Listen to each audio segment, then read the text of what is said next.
But that's the thing about attitude. It's either in the way or making a way, and you determine which every day. Attitude is what drives the bus. You all have skills, abilities, knowledge, experience, education, but what drives the bus? It's our attitude.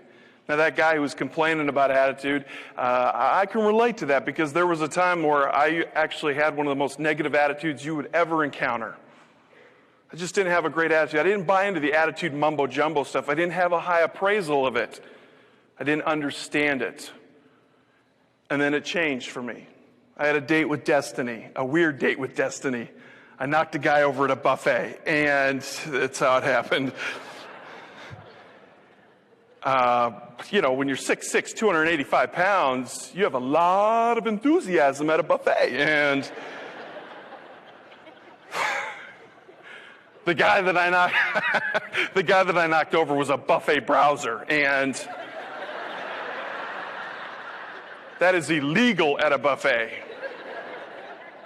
You know, the buffet browsers, what do? They hold up the line, and they're just like, what do we got here? That's what they do, right? And the way a buffet works is you scoop, drop, move. And then when you get back to your seat, you're like, well, what do we got? I knocked him over. I didn't see him. I was going for the bacon, and I'm pretty sure video surveillance shows something different.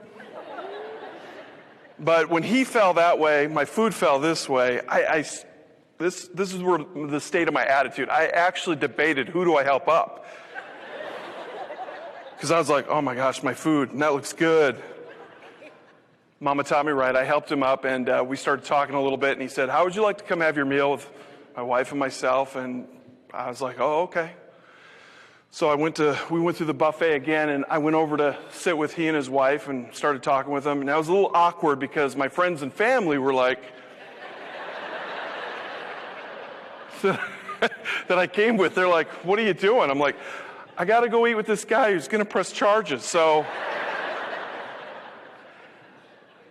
but we're sitting there, and I have no idea who this guy is because remember, I know nothing about attitude. I didn't buy into it. I was a pretty negative person, but I didn't know that I was sitting in the presence of greatness, the legendary Ziglar. Now, if you don't know who Zig is, you should write his name down, Google him. You'll want to listen to him over and over again. Zig became a good friend, a good mentor, and he passed on in 2012, but his legacy will live on. And the one thing that Mr. Ziglar helped me with was my attitude, because we would have morning conversations over the phone, and we never talked about professional speaking or anything like that. We focused on my attitude, because I had such a bad one, but I would tell him. I'd be like, Mr. Ziglar, I got to talk to you. How do I keep a positive attitude? I'm trying to stay positive, but I got to tell you what, other people keep messing it up.